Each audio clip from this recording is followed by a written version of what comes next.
एक दर्दनाक भरी कहानी, पाप की भूख। 5:30 बजे को ऑफिस खत्म होने के बाद मैं सीधा घर नहीं गया था, क्योंकि मुझे मेरे दोस्त का फोन आया था जिसने मुझे राजा रानी वड़ा पाव की शॉप के सामने मलाड में रुकने के लिए कहा था। उसे कुछ शॉपिंग करनी थी, इसलिए उसने कहा था तुम रुकना, साथ में जाएंगे। हम दोनों हमेशा एक साथ ही शॉपिंग करने जाते थे। उस शॉप के पास पार्किंग के लिए पैरेलली कुछ लोहे के एंगल लगाए हुए थे। मैं उन्हीं पर चढ़कर बैठ गया और अपने दोस्त का इंतजार करने लगा। एक 70-72 साल का बुजुर्ग आदमी, आंखों पर मोटे कांच वाले चश्मे, मैले धोती और कुर्ता पहने मेरे पास आया, क्योंकि मैं लोहे के एंगल्स पर 3-4 फीट ऊंचाई पर बैठा था। उसने मेरे घुटने को छुआ और बोला, बेटा एक वड़ा पाव खरीद कर दे दोगे तो बहुत अच्छा होगा, बहुत ज़्यादा भूख लगी है। मैंने जब उस बूढ़े आदमी की तरफ देखा तो वो मुझे रोजाना दिख रहे भिखारियों में से नहीं लगे। उन्हें देखकर ऐसा भी नहीं लग रहा था कि वह हर दिन भीख मांगते होंगे। ऐसे अचानक किसी बुजुर्ग ने मेरे पैरों के हाथ लगाया तो मुझे बहुत अजीब महसूस हुआ। मैं तुरंत एंगल से कूद कर नीचे खड़ा हो गया। मैंने अपने जेब में हाथ डाला और 50 रुपये निकाल कर उस बुजुर्ग को देते हुए कहा, अंकल आपको भूख लगी है तो यह लीजिए, 50 रुपया खा लीजिए। बुजुर्ग ने कहा, नहीं बेटा पैसा मत दो, बस एक वड़ा पाव ला कर दे दो, उतना बस है मेरे लिए। ठीक है, मैं ला कर देता हूँ, आप यहीं बैठिए, कहकर मैं राजा रानी वड़ा पाव की दुकान पर गया और एक वड़ा पाव खरीद कर लाया और बुजुर्ग को खाने के लिए दिया। बुजुर्ग नीचे बैठकर वड़ा पाव खाने लगे।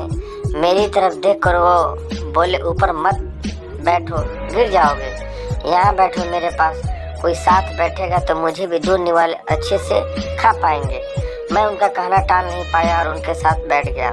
फिर मैंने ऐसा ही उनसे सवाल शुरू किया, कहाँ से आए हैं, कहाँ जाएंगे, किससे मिलने आए हैं, वगैरह वगैरह। मैं नागपुर से आया हूँ, एक छोटे से गांव में रहता हूँ। यहाँ मुंबई में मेरा तुम्हारे जितनी उम्र का एक बेटा है, एक बड़ी कंपनी में इंजीनियर है, उससे मिलने आया हूँ। 2 साल पहले उसकी शादी हुई, लव मैरिज। बहू पढ़ी लिखी है, नए विचारों वाली। उसे सास ससुर यानी कि हम पति पत्नी गंवार लगते हैं, इसलिए हमारे साथ रहना उसे अच्छा नहीं लगता। इसलिए बेटा अब अलग रहता है, यहीं मुंबई में 2 सालों से। परसों मेरे इस मोबाइल पर उसका फ़ोन आया था, कह रहा था अमेरिका में नौकरी मिली है उसे, बीवी को लेकर जा रहा है अमेरिका 10 साल के लिए। यहाँ मुंबई में था तो 6 महीने में एक बार आता था हम बूढ़े बूढ़ी को मिलने के लिए। अब इतने दूर प्रदेश जा रहा है, एक बार मिलने के लिए आओ बोला तो अब समय नहीं बचा है, परसों फ्लाइट में बैठ कर जाना है, कहता है। दोस्तों, अगर ये कहानी आपको पसंद आए तो लाइक शेयर सब्सक्राइब जरूर कीजिएगा। अब 10 साल के लिए जा रहा है, पता नहीं तब तक हम जिएंगे या मरेंगे, इसलिए सोचा खुद को जाकर उसे मिल लेता हूँ। कल शाम से एयरपोर्ट ढूंढ रहा हूँ, लेकिन यहाँ के लोग कहते हैं कि इस एरिया में एयरपोर्ट है ही नहीं। बुजुर्ग ने एड्रेस वाली चिट्ठी मेरे हाथ में देते हुए कहा। उनकी बात सुनकर मैंने कहा, लोग सच कह रहे हैं कि एयरपोर्ट यहाँ नहीं है, सांता क्रूज में है। बुजुर्ग ने मेरी तरफ देखकर कहा, लेकिन परसों जब बेटे का फ़ोन आया था तो उसने यही पता लिखवाया था मुझे। लगता है यह फ़ोन भी ख़राब हो गया है, फ़ोन ही नहीं आ रहा है बेटे का। मैंने बताया था उसको कि मैं उससे मिलने आ रहा हूँ मुंबई। कहते हुए बुजुर्ग ने मोबाइल मुझे देखने के लिए दिया। अब मेरे एक हाथ में चिट्ठी और एक हाथ में मोबाइल था। मैंने मोबाइल का बटन दबा कर देखे, मोबाइल अच्छे से चल रहा था और मोबाइल पे नेटवर्क भी पूरी तरह से आ रहा था। मैंने उनसे पूछा, आपने नहीं लगा के देखा फ़ोन बेटे को? मुझे कहाँ लगाने आता है बेटा फ़ोन, कोई फ़ोन करता है तो उठा लेता हूँ, बस उन्होंने कहा। मैंने रिसीव कॉल में जाकर आखिरी आए नंबर पे कॉल किया। 2 रिंग्स बजने के बाद फ़ोन कट कर दिया गया।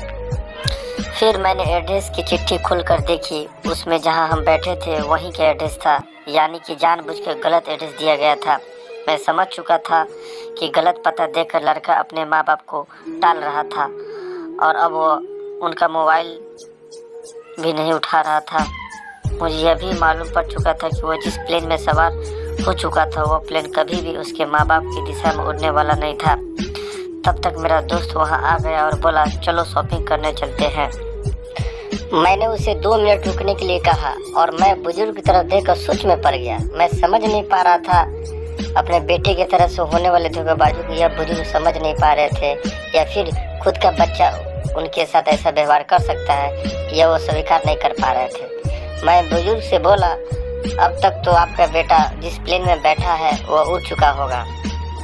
मुझे नहीं लगता कि अब आपकी उससे मुलाकात हो पाएगी, इसलिए अच्छा यही होगा कि आप वापस अपने घर लौट जाएं और आंटी भी आपका इंतजार करती होगी। मेरी बात सुनते ही अगले ही क्षण उनकी आंखें भर आई। आंसू भरी आंखों से वो मेरी तरफ देखने लगे। घर जाने के लिए भाड़े के पैसे देते हुए मैंने उनके हाथों पर हाथ रखा और पूछा, अंकल मैं कब से आपके हाथों में यह डब्बा देख रहा हूँ, क्या है इस डब्बे में? मोतीचूर के लड्डू है मेरे बेटे के पसंद के, उसके माँ ने भेजे हैं उसके लिए खुद बनाकर, बुजुर्ग ने कहा। किसी खंजर से मेरे दिल को चीर कर मेरे अंत करने की लहूलुहान कर दिया हो, ऐसी मेरी हालत हो गई। मैं निःशब्द होकर बुजुर्ग की तरफ देखता रहा और वहीं बैठा रहा। ये भाई चलना, देर हो रही है। मेरे दोस्त की आवाज़ कानों में पड़ी तो मैं होश में आया और ऐसे ही उस भीड़ में उसके पीछे पीछे चलने लगा। घर पहुंचकर आधी रात तक मैं सो ना पाया। रह रह कर एक ही सवाल मेरे मन में उठ रहा था। एक वड़ा पाव की भीख मांगने वाला आदमी भूख से बेहाल होने के बावजूद भी अपने साथ लाए उस मोतीचूर के लड्डुओं में से एक लड्डू खुद नहीं खा सका था। क्या अपने बेटा से इतना प्यार? दोस्तों, अगर ये कहानी आपको पसंद आई होगी तो लाइक, शेयर एंड सब्सक्राइब जरूर करें।